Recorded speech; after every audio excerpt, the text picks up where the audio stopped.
I can see we are live and welcome to Raukanavo TV Breakfast Show. I'm your host, Nelson Mike Midao Murioki. Remember, today's broadcast is live streaming on Vo TV YouTube channel, on the Nelson Mike Podcast YouTube channel, and also on Twitter at Vo Television. Karibuni, karibuni, karibuni, wherever you are. You guys, whatever, maybe, you're waking up in the morning, you're getting your cup of coffee, cup of tea, you're having your breakfast, or like some of us, we just wake up in the morning and we hit the road. And we think about coffee and tea later. Karibuni, karibuni, karibuni. I can see my brother KBM. This is Africa. Is he in the building? Welcome, welcome, welcome. Now I have to get used to the new time zone because now it's winter time, and because it's winter time, we have been automatically switched back 1 hour. So that was a mistake that I made yesterday and ended up joining 1 hour later, but no problem. Hey, guys, it's winter time, okay? It's winter time. So welcome, welcome, welcome. Karibuni, karibuni, karibuni. I want to say thank you very much for such an amazing show yesterday, last night, the primetime show at 9 p.m. or no, at 10 p.m. See, I'm still getting confused with the time zones. The primetime show was a huge success, and thank you very much. See, like I always keep on saying, I'm here to tell facts and facts only. That is something that we achieved last night with the story of our sister Edna Kemunto. Karibuni, karibuni. If you're getting here, let me know where you're watching from. Just say hi. I'm gonna pin your comment on the screen and let us know where you're watching from. Karibuni, karibuni, karibuni, karibuni, karibuni. Yes, KBM, we got different time zones now. Okay, so nights went from 7 to 8 hours, so we kind of have to get used to it. But that's not an issue. So, Leo, I have something else. I was actually leaning towards having the Rauka Navo TV breakfast shows. I'm leaning towards education. Education. I love teaching. And I want these breakfast shows to be sessions whereby it will be about education, mainly education. Of course, I'm still hammered with cases, new cases. But I would like these morning sessions to be about education, just learning. And then the primetime shows at night, then I can be featuring the major cases that I have. So today, asubuhi ya leo, ningetaka sana sana tuongee kuhusu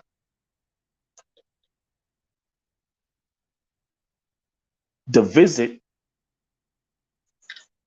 by Dr. Alfred MUTUA, his recent visit in Saudi Arabia. Kuna vitu ningetaka tugusie. We touch on those couple of things. And mainly the hotline number that was issued out. However, we're still at the beginning of the show. This is just the introduction. 4 minutes in. Karibuni, karibuni, karibuni. Na ningetaka sana sana wale ambao wana join, especially if you're in Saudi Arabia, let me know. Let me know.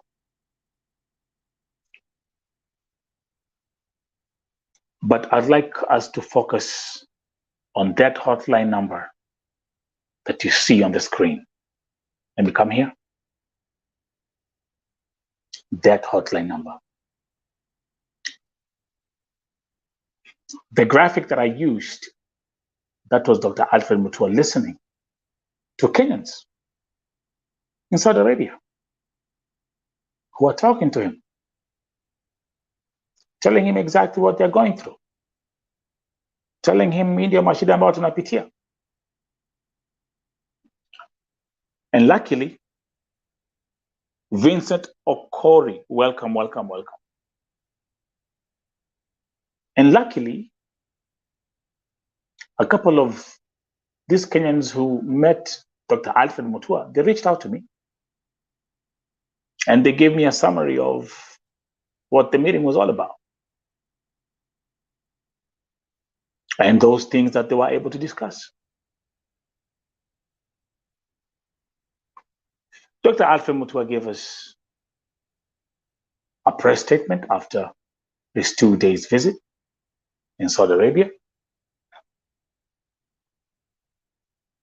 But I was also happy that some few sisters reached out to Vo TV na wakaniambia what they told him personally. We're going to look into that. Most importantly, let me give you a quick summary of what someone told me. Wacha nianzie hapa na munisikiza kwa makini. Tuanzie na story ya amnesty. So I was told he told us that Dr. Alfred MUTUA had a discussion with the Saudi government about raising an amnesty. So wenye wanataka kuhome waende, na wale wanataka kuchange their sponsorship pia wabadilishe. Hiyo ilikuwa ni statement ya Makemboi.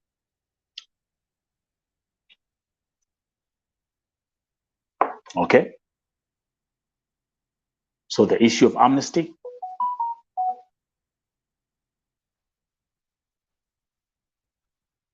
that's what he told them personally.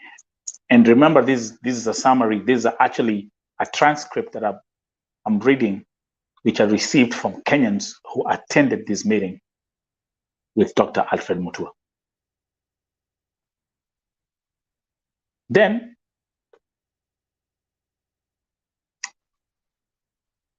something else that they did, now wasichana wa Kenya ambao waliambia MUTUA, now this is what they also told him. They said, wale wako kwa contract pia tukamwambia serikali inastahili kuwa na safe house ya kuwa host wasichana ambao wameteswa ama wamekosa kusikizana na waajiri wao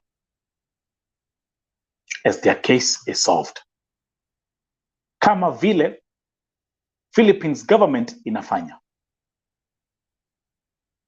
Na pia ni haki ya wasichana kupewa communication line and 1 day off a week.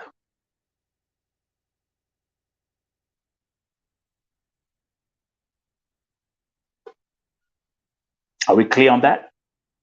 That's pretty straightforward. Kwa hivyo hawa wasichana, they mentioned those things to Dr. Alfred MUTUA. And now let's get to the creme de la creme. Vincent Okori, you are here. We have a case. Vincent Okori has sent me a case.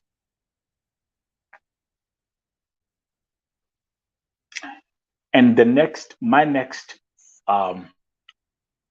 next feature, I will link your case with what I'm going to talk about now. Vincent, are we clear?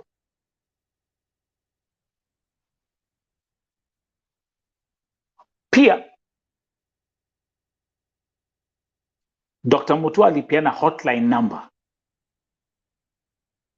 ile tutakuwa tunapiga tukiwa na shida. Then pia akasema analeta new reinforcement ya wafanyikazi kwa embassy from this week, inshallah.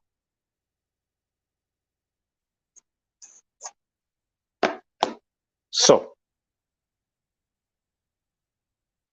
this here is the hotline number that was issued out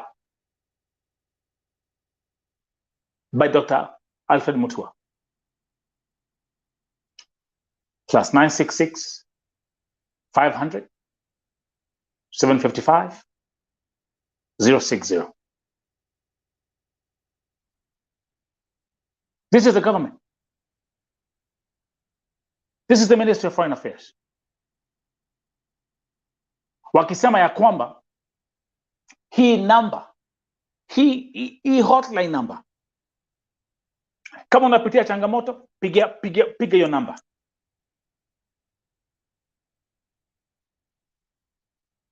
Mtu yeyote ambaye ako na shida Saudi Arabia, there is a hotline number.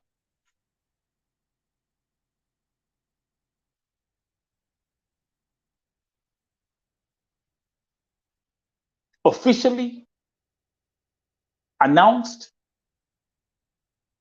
by the CS of the Ministry of Foreign Affairs.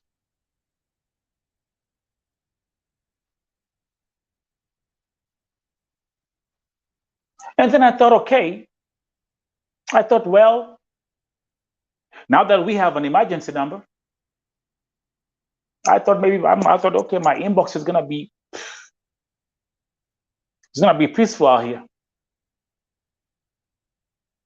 I was wrong. I was wrong. I was wrong. And as I'm talking to you right now, the last 48 hours, I've really been having internal conflicts with my dear sisters who simply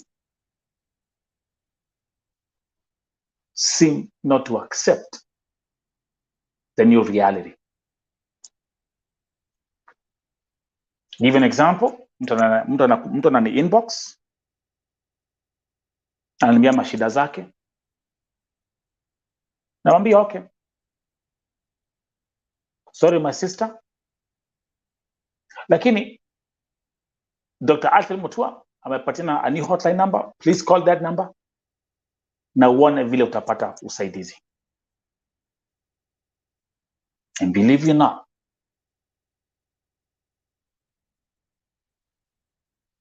people just don't want to accept it. Naambia hapana Nelson, hapana, hawatasikia kitu. Please Nelson, in God's name, nisaidie. See, the goal here is to have a system, and the goal here is to have a structure. For us to be able to fix the present moving forward, we have to get rid of the old ways. Sasa niseme hivi, wale ambao mko Saudia, hatuko suppose kuona watu wakiwa online wakilia shida kama tuko na hotline ambayo imepatiana na serikali. Am I right or not? Am I right or am I not right?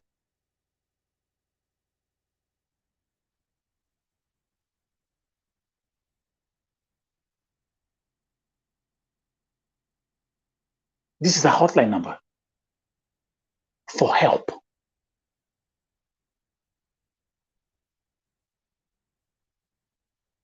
It's confirmed.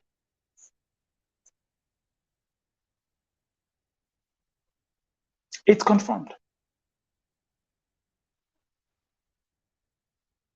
So actually what we should be doing right now, we should now all be joining hands and making sure that each and every kadama in Saudi Arabia has their number. Make sure that each and every family in Kenya ambao wako na watu ambao wanafanya kazi Saudia wako na hiyo namba. Am I right? We want to change things. If we want to change things now, we have to do things the new way, not the old way. Because if we get stuck, we can move forward. Simple common sense. Am I clear? Kwa hivyo hii namba ambayo imepatiana hapa, and I'm running a 7 days experiment. Mtu yeyote ambaye ataniandikia anapitia shida, kafiri anafanya, ninafanyiwa, sipatiwi, nimenyimwa, nitakuwa napatia kila mtu hii hotline.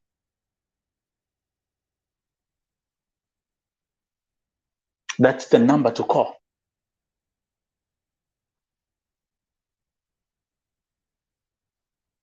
And then also hoping that we'll get the safe houses established as soon as possible.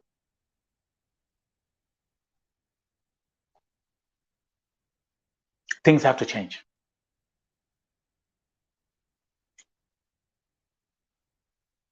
Your number, this number, make sure that everyone has that number.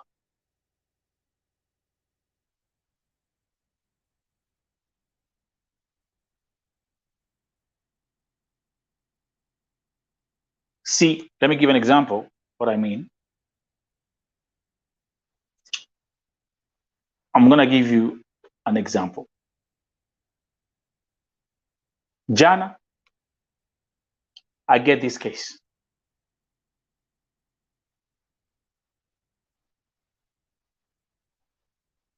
Miriwangari, that's your comment. The government must go there with their plane and fetch those who are held up in the offices and detention centers. They did that in South Africa when there were xenophobic attacks during Kibaki time.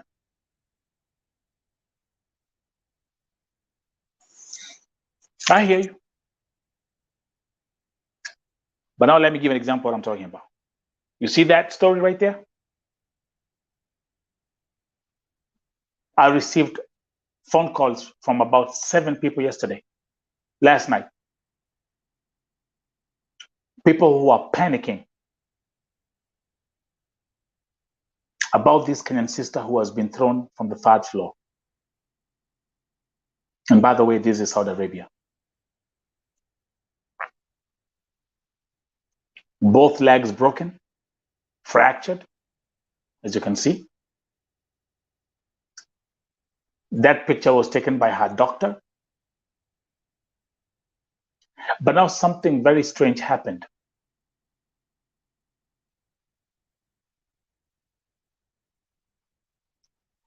The report that I was receiving was that she was alichukuliwa kwa hospitali.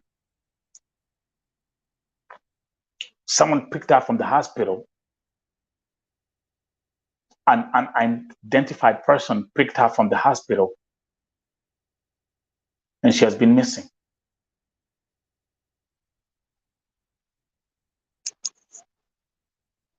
That's a new case, for example. And it's just one out of thousands of cases that I have.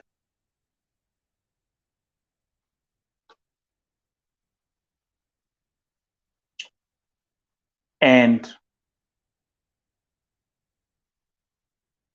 it was 1 call, 2 calls, 3rd message, 5th person, 6th person, 7th person. 7 people last night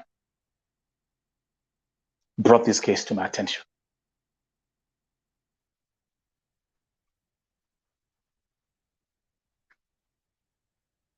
Actually, I think one of the ladies who reached out, ni rafiki yake, huyu ni Jen Mudhoni, by the way, she's called Jen Mudhoni, was literally crying on the phone. And I told her, said, hey,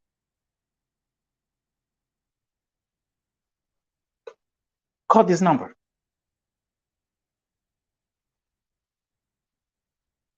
Tuko na hotline number. Call that number tafadhali. See what can be done. Na acha niwaambie, it was a very tough discussion. Telling them hey, call that hotline number. No one wanted to listen.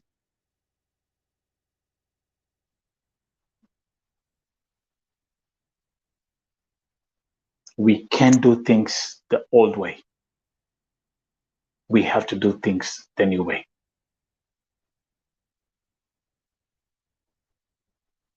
Change is a process, takes time.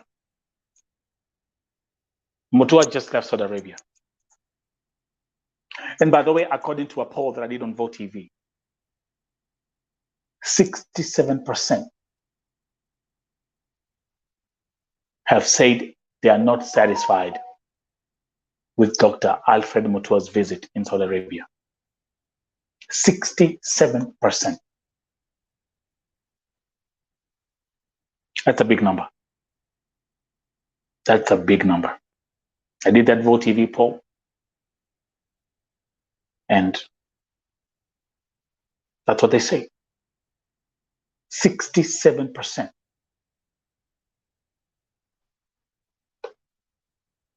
Right here.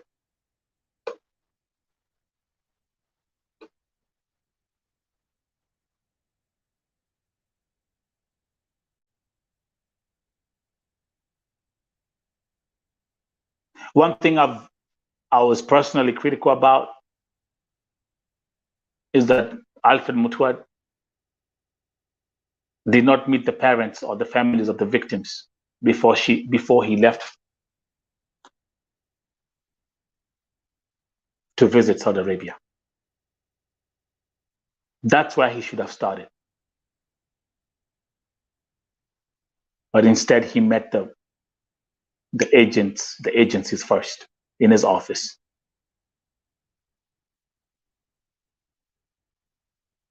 See where I'm coming from? So Vincent Okori, let's do this. Let's do a practical example with Vincent Okori. Vincent Okori has forwarded me a very nasty case. Let me open up the file. Where is Vincent? Where is Vincent?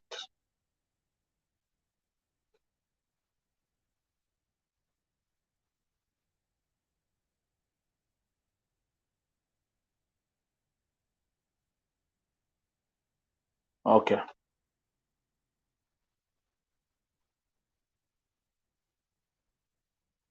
Vincent, I had your file open.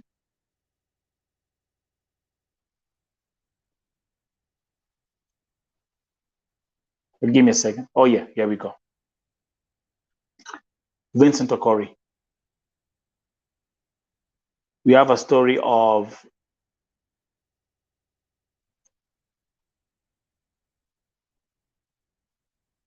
I'm gonna get on there right now. Her name is Safari Evelyn Kadzo. Ambaye Vincent amesema huyu msichana anatoka Malindi, Kenya, yuko Saudia, ni mgonjwa. Tumejaribu aregeshwe nyumbani, tumepiga kelele kweli. Sasa jana alipelekwa ofisi, akapigwa, akanyang'anywa simu. And from yesterday 5:51 p.m. hatumpati.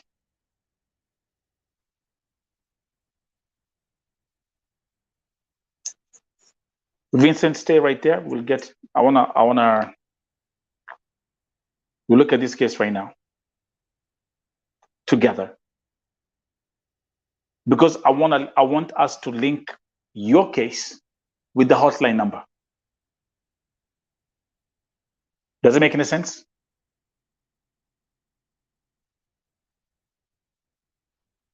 Does it make any sense, Vincent?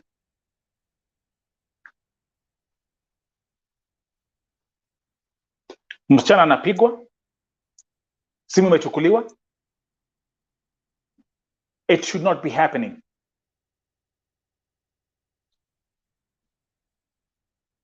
Especially right now, because we have a hotline number that each and every victim can call to get help.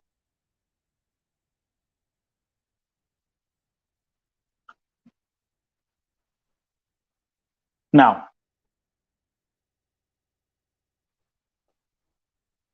I'll come here. We change this. And now, you see, like now there's a phone call. Actually, let's do, someone is calling me right now. I know this is a victim. Give me a second. Hello? Hello.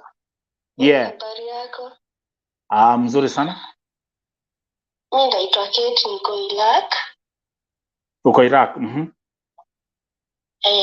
Niko na beste yangu. Kwa hii nyumba yenye niko alikuwa anafanya another familia. So huyo msichana sijui ni nini ilimshika, akaiba $25. Akaiba? Na na passport, akapata pia passport. So kwa makimbui wenye alienda kwao akaambiwa, wewe kwanza usitravel cause unaweza shikwa. Huyu msichana akusikia, akaenda airport. Kumbe walikuwa wamepeleka picha zake everywhere. So ikiwa last week akapatikana airport. So watu airport wakapigia bosi yake simu, akashikwa, akarudishwa kwa boss. After kurudishwa kwa boss sahii amemfungia kwa room, amefungiwa hii kitu ya baridi, hapewi chakula, hapewi maji, haogi, amekaa tu. Sasa mimi nilikuwa nashindwa tunaweza msaidia aje msichana. Mimi nikamwambia, cause juzi tulienda huko na huyu shosho, nikapewa time ya kuongea naye, nikamwambia wewe fanya hivi, waambie hata kama 10 years utafanya kazi urudishe pesa zao. Cause msichana ni mjinga, alikuwa ametuma mpaka pesa ushago. Mama yake kupigiwa simu akasema pesa ametumia, anaweza saidika aje? So sasa mimi sijui. Sawa, my sister, umenipigia simu na mimi nikusaidia aje? Unajua hata nyinyi mnakuanga na vituko saa zingine. Hata nyinyi mnakuanga na vituko. Actually, this is happening. Niko live. I'm running my show right now. Pole basi. Hakuna wasiwasi. Nipo akaa tu hapo. Msichana ako Iraq. Unasema ameiba pesa. Ameiba $25, my sister. $25. Yes. Only $25. $25. Za nini? Kwenye alikuwa analipwa $1 mwezi moja. Maybe alikuwa mimi sijui saladi yake ilikuwa pesa ngapi. Mimi sikija, umesema aliiba $25, kutoka hapo akaenda kwa Kimboys, kutoka hapo akaenda airport. Alikuwa anaenda airport alipe ticket ya $25 and arudi Kenya. Ama alikuwa anafanya nini kwa airport? Alikuwa anataka kurudi home. Na $25. Unasikia $25 alikuwa ametuma. Okay. You know what? This is a story that I will not even waste my time on. This is a story that is not even worth me paying attention to it. Sorry. Na even kuna vitu ziko worth me kusikiza, but this one right here, this is pure nonsense. Thank you very much.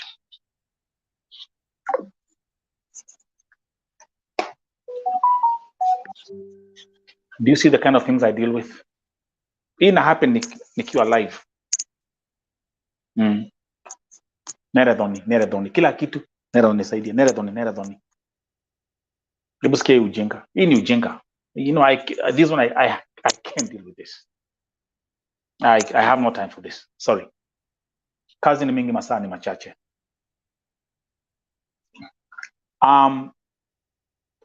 Wacha tuingia kwa hii kesi ya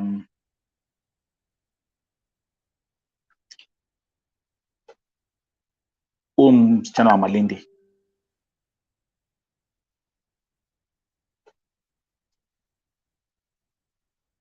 Ukisoma hapa, huyu msichana anatoka Malindi, Kenya, yuko Saudia, ni mgonjwa, tumejaribu aregeshwe nyumbani. Tumepiga kelele kweli, sasa jana alipelekwa ofisi akapigwa, akanyang'anywa simu. From yesterday 5:51 p.m. hatumpati. Now tukuja hapa, niko na copy ya contract, ndio hiyo.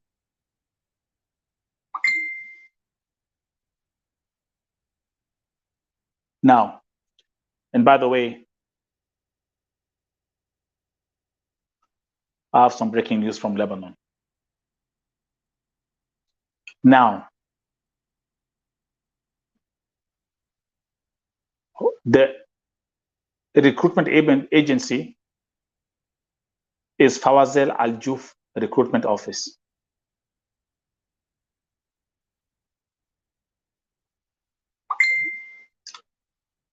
I got some breaking news from Lebanon. That's the name, Kanzo, from Malindi. Ndio.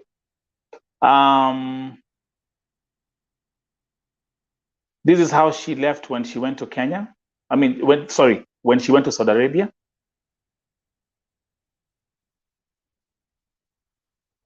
This is how she looked like when she left. And now I have a picture how she looks now. Mwangalia. See the difference? See how she has lost weight?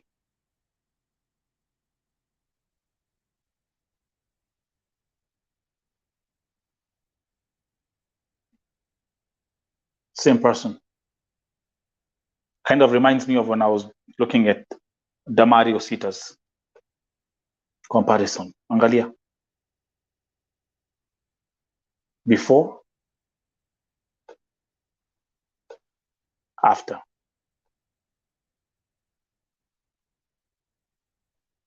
David Kamotho, my brother from...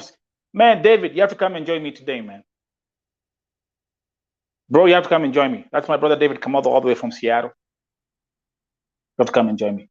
So this is how she looks like right now. Na tunaambia kwamba alichapwa jana na simu ikachukuliwa. Munaona? There you go. Now let me see what, and that's the Indio Kadi office. That's the office in Saudi Arabia. That's the contact information.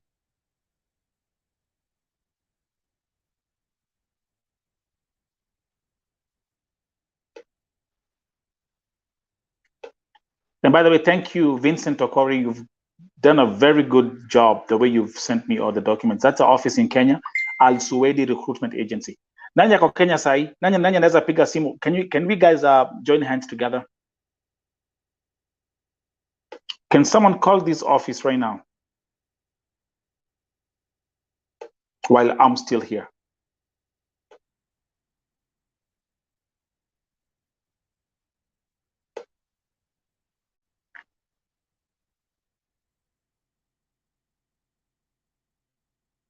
Give me a second. Wacha tuangalie. Ofisi inaitwa Al Suwaidi Recruitment Agency. Okay, that's the list. Vincent, iko wapi phone number ya hii Al Suwaidi? Because I would like us to start with the Kenyan office. Ndio hii ofisi ya Saudia. Quick question, wangapi wako hapa ambao wanafanya kazi Saudia? How many are watching the breakfast show ambao wako Saudia? How many? I would like us to call this office. Anybody here? Bado amjamka? And let me see what Vincent is saying. Sawa, lakini niliongea nao tayari hawa. Wakasema niko mbali sana. Niliongea nao wakasema niko mbali. Kwa tikiti ya kunifuata huku ni pesa nyingi sana, hawawezi kunifuata. Hawa niliongea nao tayari hawa. Oh my goodness. So alipiga hii hotline number ambayo imepatiana na Dr. Alfred MUTUA. Alipiga na hivi ndivyo alimwambia. Hebu sikizeni hapa. Hebu listen to this. Sawa, lakini niliongea nao tayari hawa. Wakasema niko mbali sana. Ako mbali sana. Hebu sikizeni. Wakasema niko mbali. Kwa tikiti ya kunifuata huku ni pesa nyingi sana, hawawezi kunifuata. Hawezi kunifuata. Niliongea nao tayari hawa. Okay, and you guys are wondering how people are being killed or dying kwa sababu ya hii mambo.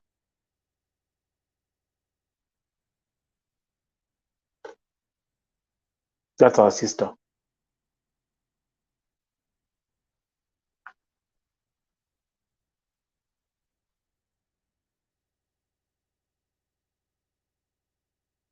Wow.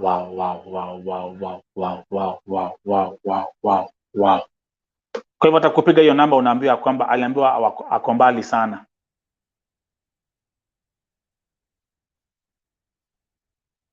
Ako mbali sana, hawezi enda kumchukua. Alfred MUTUA.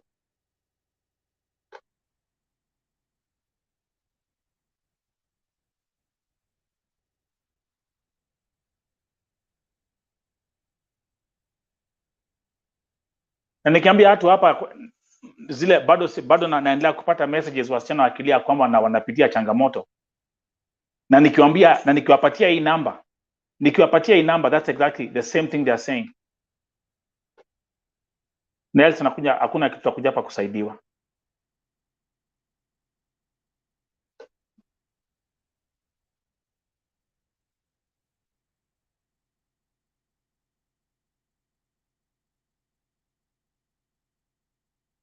This is crazy.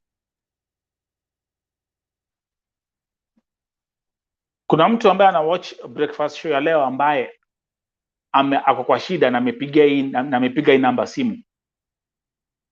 Na kama kuna mtu amepiga simu, what have you been told?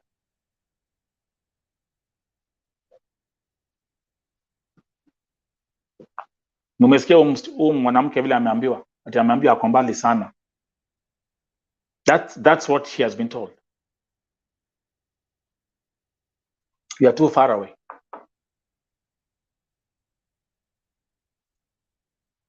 So now imagine if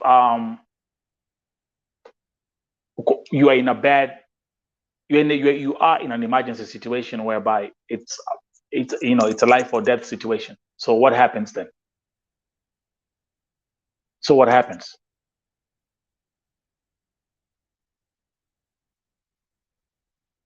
Exactly, Felista. How far is it mtu akiwa na shida?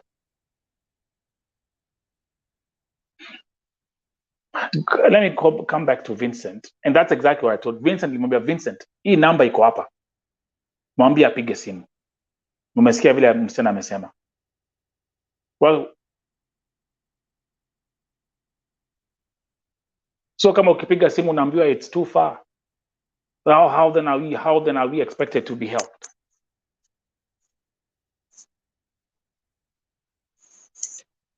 And by the way, just give me a second because I got some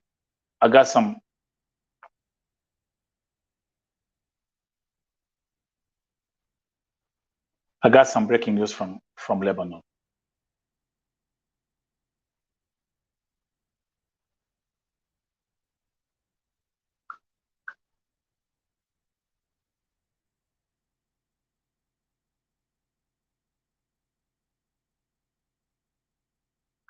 I got some breaking news from Lebanon.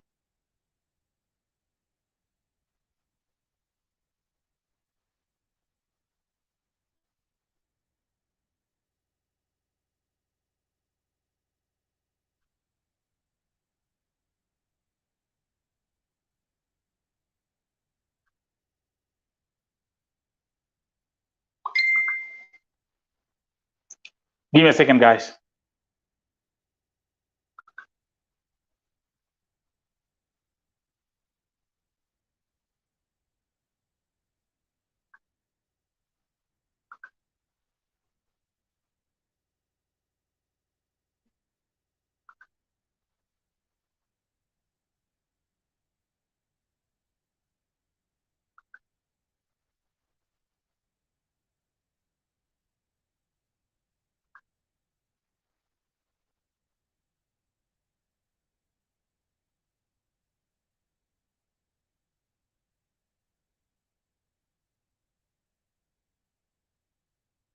Nataka, there's something that I'm working on right now in Lebanon. Give me a second.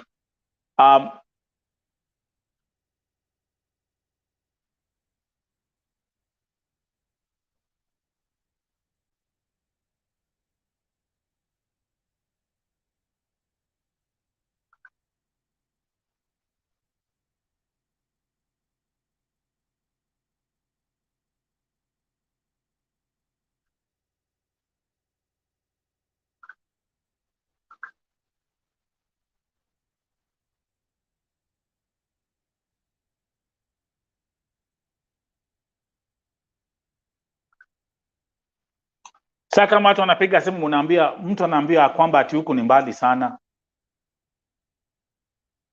Okay.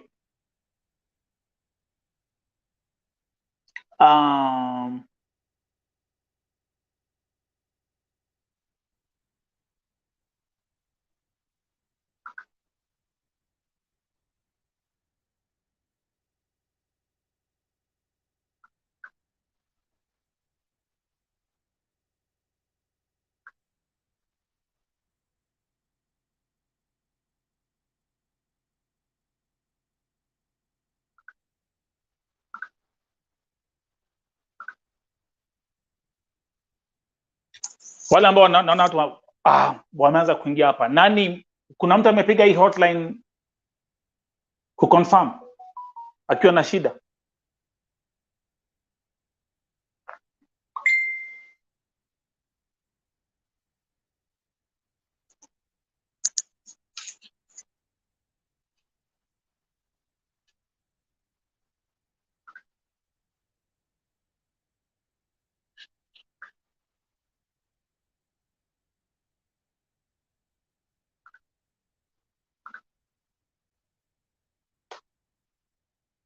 +966 500 755 060.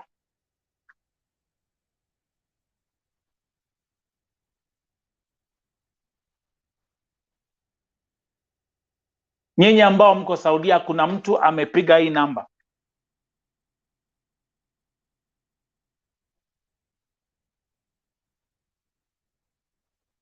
Vincent,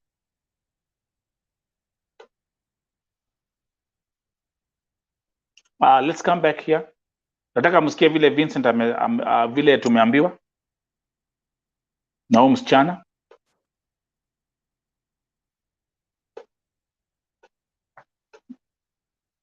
Evelyn ndio hiyo. This is how she looks like akitoka. Even ndivyo alikuwa anakaa akitoka Kenya.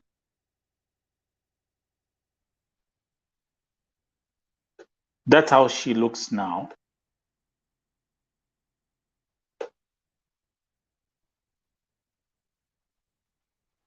Welcome to Saudia. And this is sawa, lakini niliongea nao tayari hao, wakasema niko mbali sana. Niliongea nao wakasema niko mbali, hiyo tikiti ya kunifuata huku ni pesa nyingi sana, hawawezi kunifuata. Mnasikia vile nani anasema? Mnasikia? Sawa, lakini niliongea nao tayari hawa. Wakasema niko mbali sana. Niliongea nao wakasema niko mbali. Leo tikiti ya kunifuata huku ni pesa nyingi sana, hawawezi kunifuata. Hawa niliongea nao tayari hawa.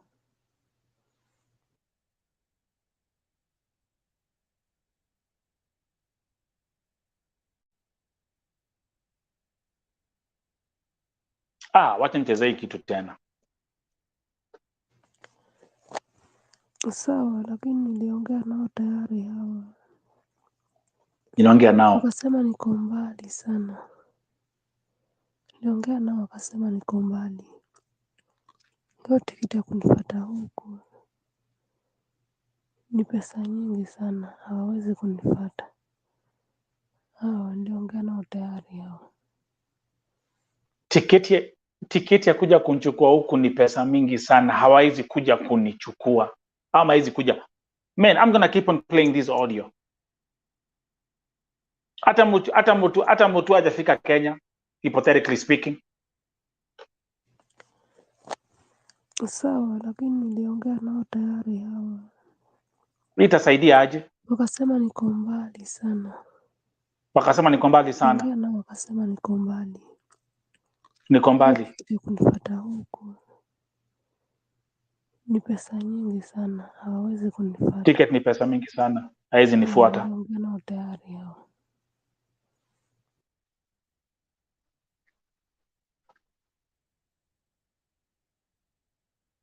Tutafanya hivi sahi.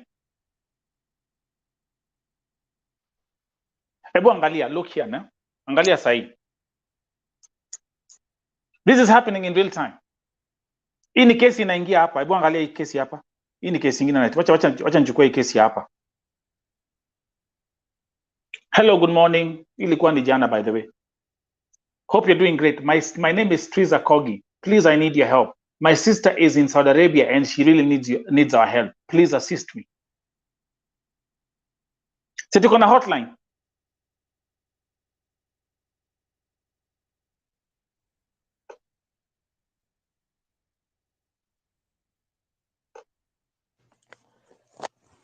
Sawa, lakini niliongea nao tayari hawa. Wakasema niko mbali sana. Niliongea nao wakasema niko mbali. Leo tikiti ya kunifuata huku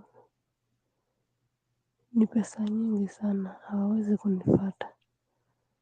Hawa niliongea. Okay, let's do this. Let's do this tafadhali. Again, ni wangapi wana watch hii breakfast show ya leo ambao wako Saudia sahi? This is the name of the, hiyo ndio hii ndi jina ya ofisi.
Okay?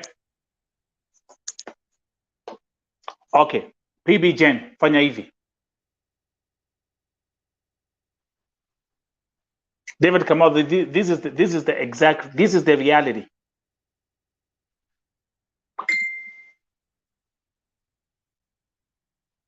%67%.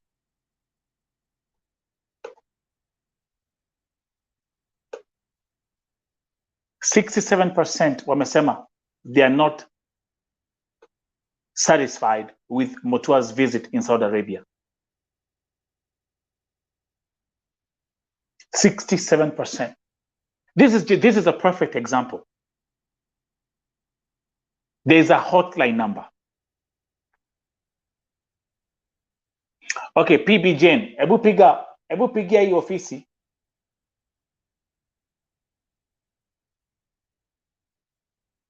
Pigia hii ofisi, tafadhali.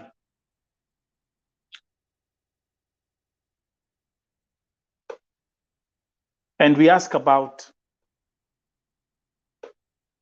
Evelyn. Msichana. This is how she left this is how she looked like when she left Kenya. This is how she looks like now. It's like two different people, man.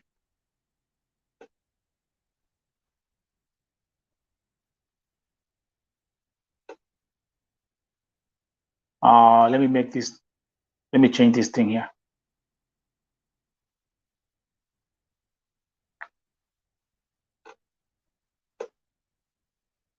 That's a copy of the contract.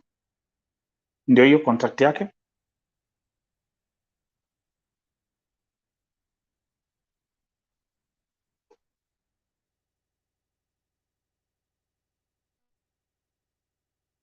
Hii ni ofisi yake ya Kenya, Al-Suwaidi Recruitment Agency.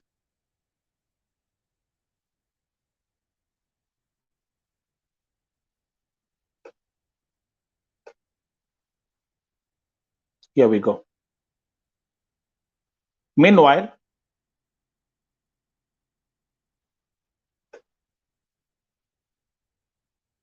niambie huu inbox.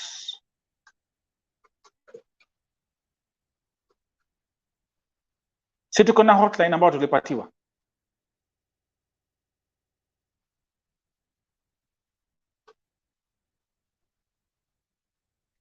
Lakini this is what we are being told. Sawa, lakini niliongea nao tayari hao. Wakasema niko mbali sana.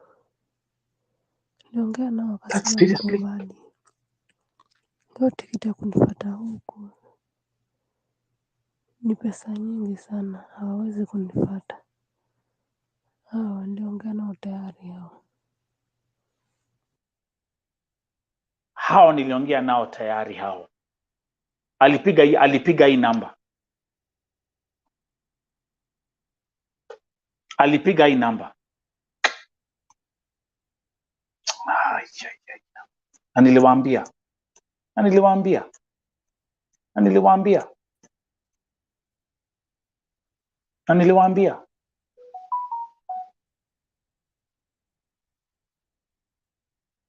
Bibi Jane ukiwapigia waulize wataka kujua unataka kumjulia Evelyn hali. Waambie wewe ni sister yake na wataka kumjulia hali. Ndio nasema ya kwamba amechapwa.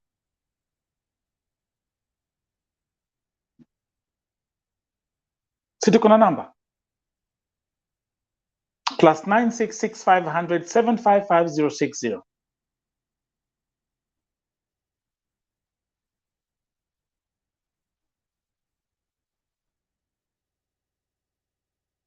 Ndio namba hapo.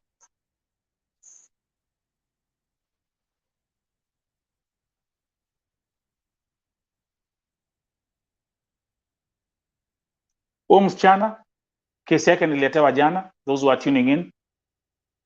Jane Muthoni, thrown from the 3rd floor. Na kafiri wake. Another case. Una anaambiwa ati alidisappear from the kwa hospitali.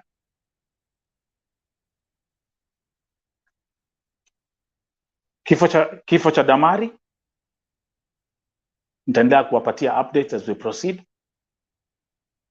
Another major story right here on Vote TV.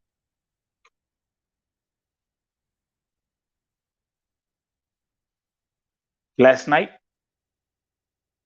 the husband to Edna Kemunto, who has died in Lebanon, spoke. Aliongea jana. What a detailed alitupatia information mingi sana. Thank you very much Amos.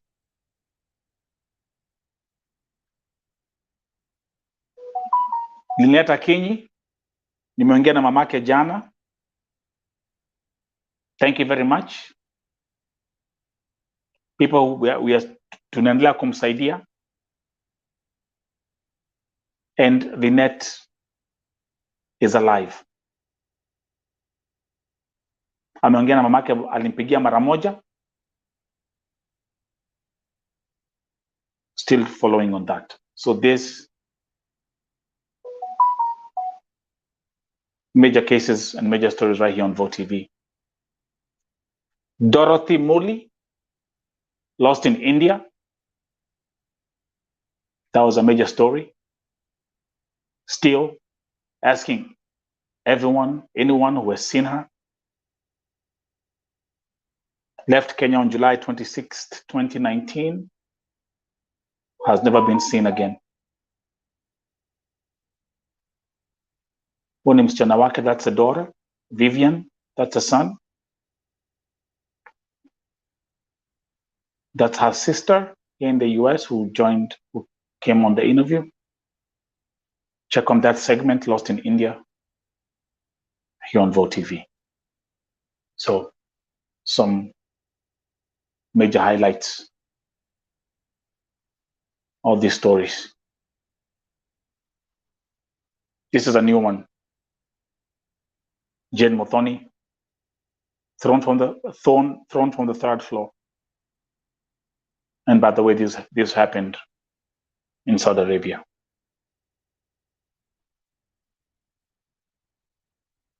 But now, let's go back here. Hii namba imepatianwa. Mtu akiwa na shida Saudia, upige hiyo namba. Dr. Alfred MUTUA has given out their number. It has been confirmed. Na unasikia tayari kuna watu wanaambia kwamba hawawezi na kuchukulia pahali walipo.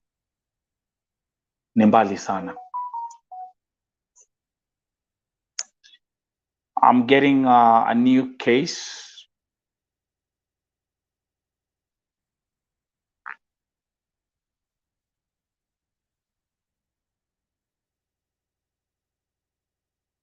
Angalieni hapa. This is happening in real time. Let's look at this case hapa. Inaambiwa the sister to Teresa Kogi.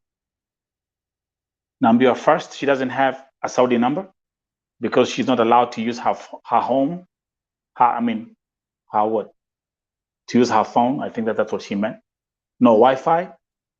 So not unless I send her credit from home, she cannot come online.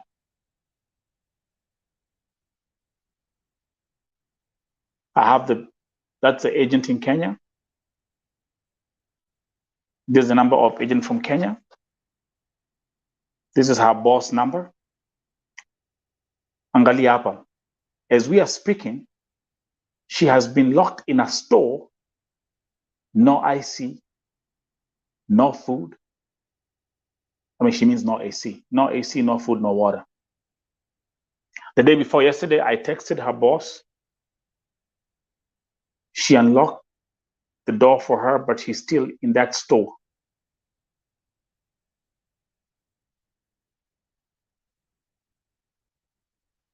This is happening. This is a developing story right here.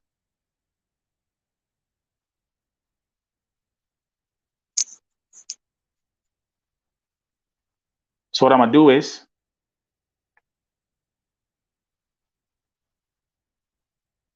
I'm gonna give her that hotline number.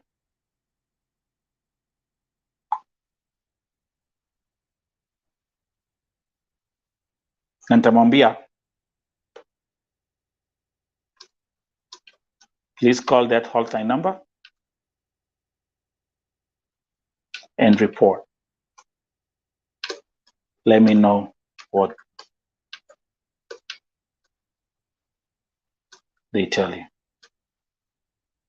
or the best. si ndio? Si tulipatia hotline number ya kufanya kazi. So the case scenario vile tumeambiwa, msichana amefungiwa kwa room, no AC, no food na hakuna maji.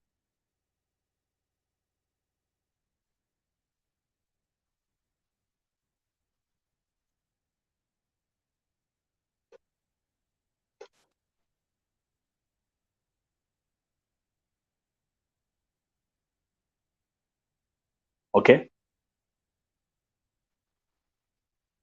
hii namba ni mtumie. Hii namba ni rescue number, ni the rescue hotline.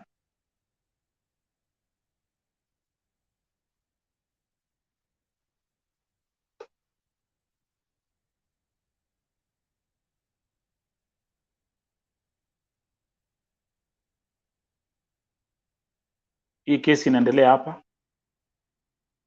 Yesterday I talked to her boss at night because almost 2 months without salary, and they said they will use it to pay the ticket. Again,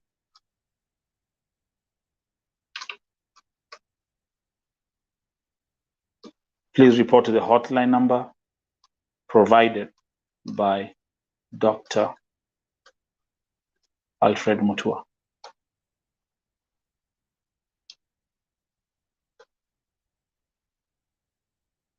Turudi hapa.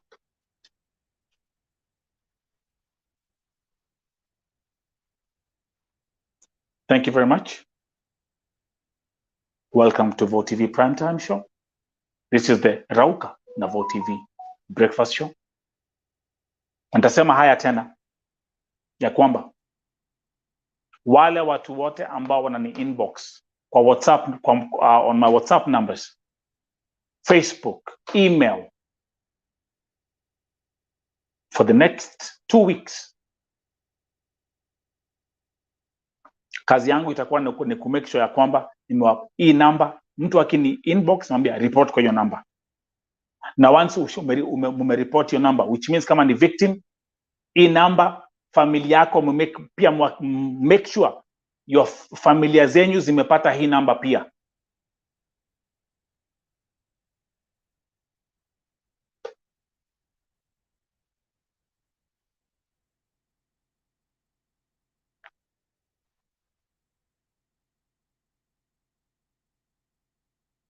So the same thing goes out to Vincent Okori. I want you to make yeah, but now we've gone through that route.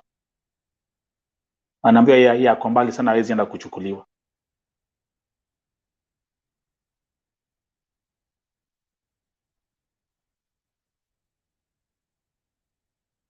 So it looks like we might have this problem for some time.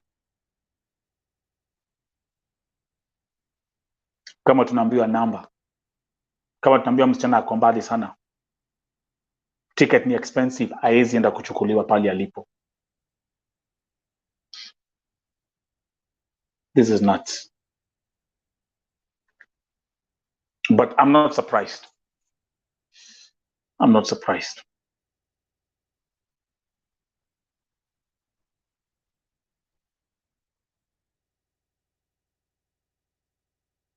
Me, we have to follow the system, sindio? If we have to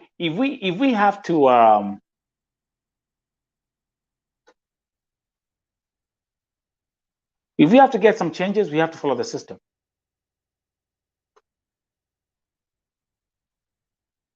And it's time for us to now start following the system. Na nirudie tena, nyinyi ambao mko Saudia, nirudie tena.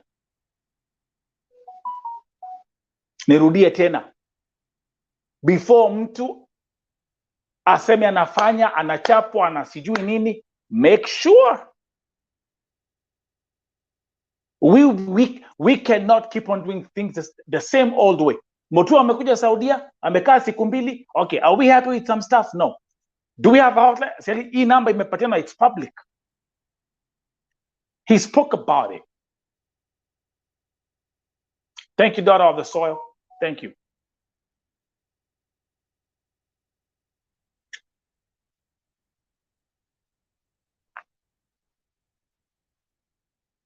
Kakware. My brother Osemo ameingia. Hey, Osemo, you missed last night's primetime show. Woo! You have to watch it, brother. Brother man. You gotta watch it. Jenna, the husband to Edna Kemunto was here. It was a very powerful session. Came here. The Uncle Dominic came here. It was powerful, man. Oh, will you watch? Yeah. Thank you. Nafatiti 254. Sema, yeah, this is not a good hotline that's not been picked. Mimi nashangaa watu wako, mtu anapiga naambiwa pale ulipo ni mbaya. That's too far, tuwezi kuja, the ticket is too expensive. God damn it.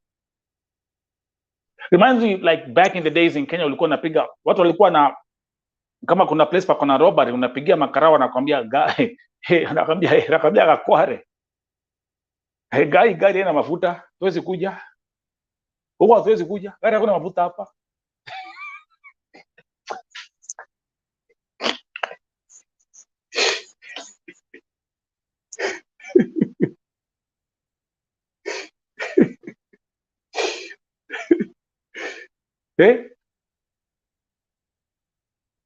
Na unapiga makarao simu nakwambia hapana, kijai wewe mzee.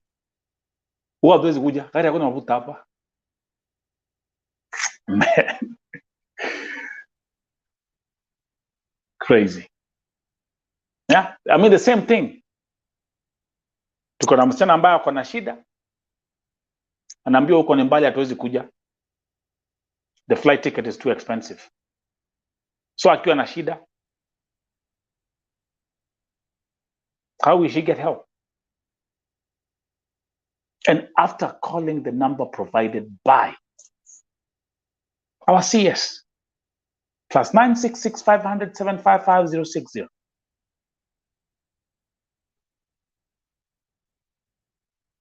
A Vote TV poll shows that 67% of the people, of the votes that were casted, they say they're not happy with this visit.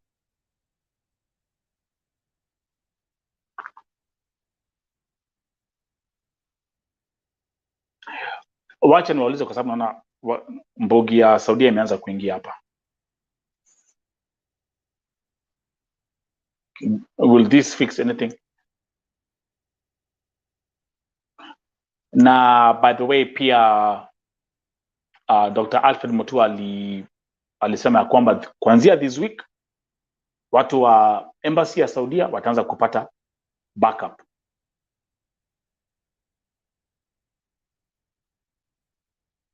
You see, I want to wake up in the morning and let's have some other things to take care of. Let me come here and let's educate. Let me teach. Let me run workshops on Vote TV. Let me come here and do that. That's what I want. Even if unataka, I can come here, educate, teach, have workshops. Ndio history ya Saudia kwanza now itulie kidogo. We can't be having this song each and every day. You have given too much power to peanuts. Too much power to peanuts. Okay, kama Saudia mngekuwa mnalipa Kadamas $500,000 shillings a month, that will be something different.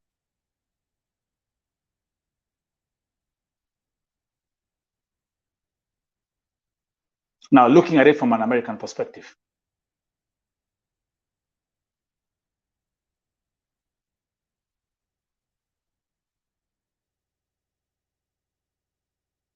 No, 20,000, that's stupid. Nimeona hapa nimewaletea watu. I've brought some folks who are here in America. I've brought you Americans on this platform. You hear what they tell you.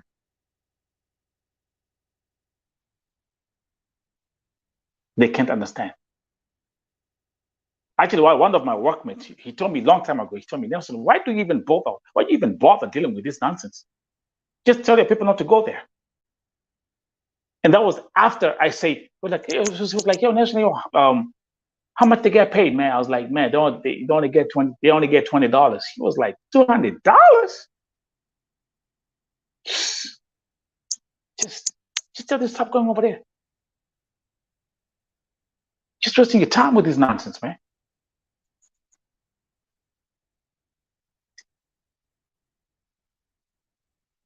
So nataka hivi na hii ndio itakuwa my Momanyi, welcome. Good job, Momanyi. You guys have done an amazing job. Shout out to Momanyi, Simba, Cyprin TV. Good job.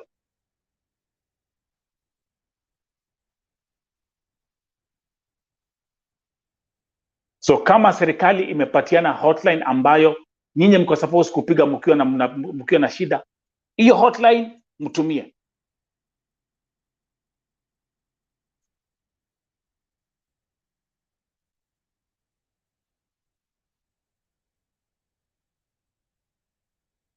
Na kama ampati usaidizi, then document, and then we'll see the way forward.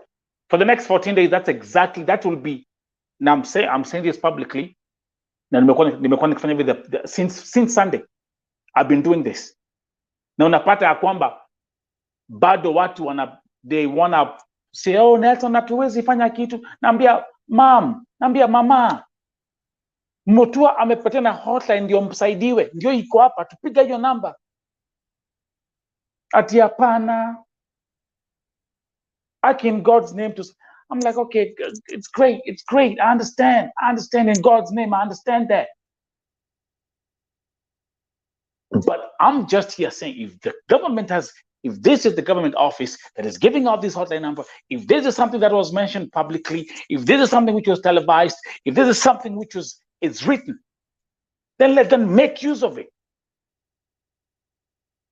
I don't know, but again, we are here being Nikona practical example. I have a case ya Evelyn hapa, msichana wa Malindi aliambiwa she is too far. Baada ya kupiga hii hotline akamwambia, oh, kwa mbali sana, we can come to rescue there. You're too far. The ticket ni pesa mingi sana.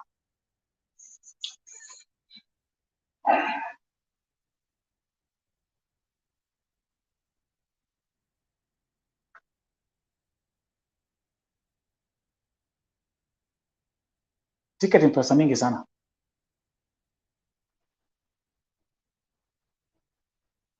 So, let's do a Q&A.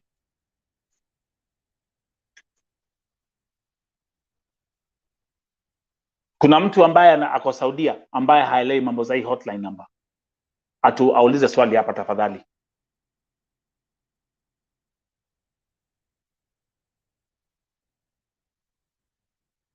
+966 500 755 060.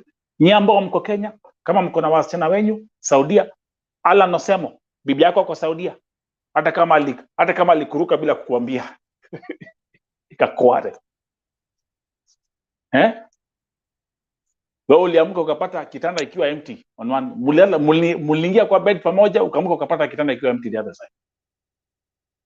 My friend. Uniungwana. And by the way, I'm just saying that jokingly, but I know it's a tough thing. Also, andika your number down. Write that number.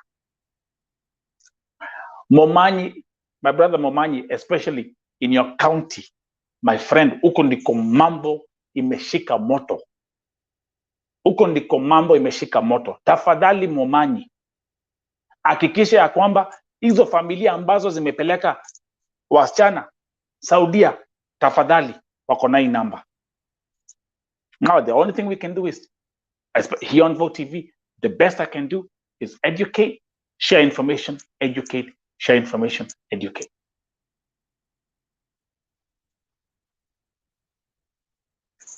Tuhamwe. Let me actually make it bigger. Ndio iko hapo. Number iko hapo. Okay? So, kama hakuna maswali, I will end the Breakfast Show. Nasema ya kwamba mbarikiwe sana, be safe, Mungu alinde pali pote mulipo.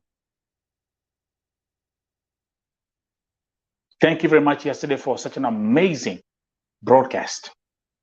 And Rudia tena, and I will say this. As long as I'm here, sitting on this chair, as the leader of VOTV, I will make sure that every case that I document, I will present facts and facts only. I will never let emotions override my logic. The case of Edna Kemunto is a perfect example, which makes me say the following. I, Nelson Mike Muriuki, having listened to the story from both the uncles and the husband yesterday, I've drawn my conclusion.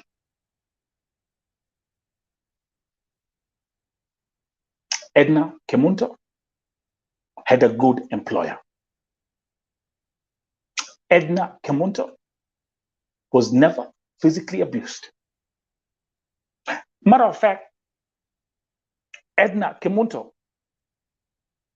was receiving extra money from her employer. Edna Kemunto never complained one single day to her husband that she's being oppressed or abused or not getting paid. Edna Kemunto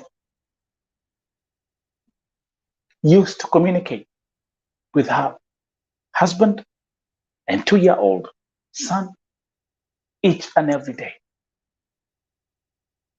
And even at times when she forgot, her employer reminded her, you have to call your family. I will never let emotions override my logic. I'm smart, I'm intelligent, but I'm more than that. I'm blessed with wisdom. Yesterday, after the broadcast, I put Dominic, who is the uncle, and Amos, who is the husband, in a conference call. And I requested both families to reconcile their past differences. Look, I'm not here to fix a problem that's been there for 20 years. I knew something was not right with the family. Edna told this to her employer, and she told this to the hospital staff that were looking after her. She is gone. She is not here. Kwa hizi familia, mshikane.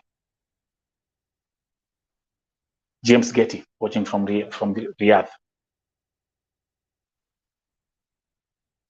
Familia Edna, familia Amos, mkae chini and focus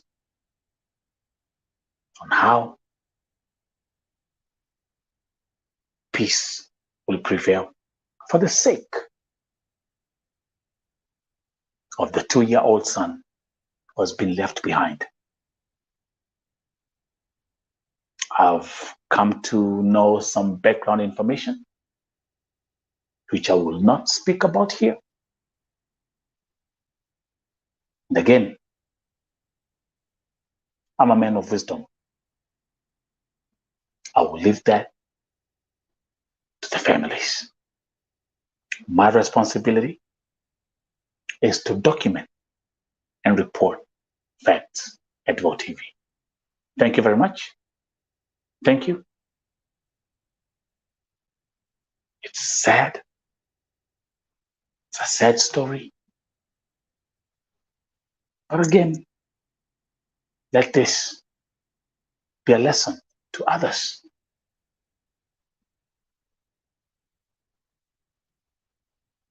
Edna Kemunto was never killed. It was an accident. And that's my closing statement for today. Have a nice one.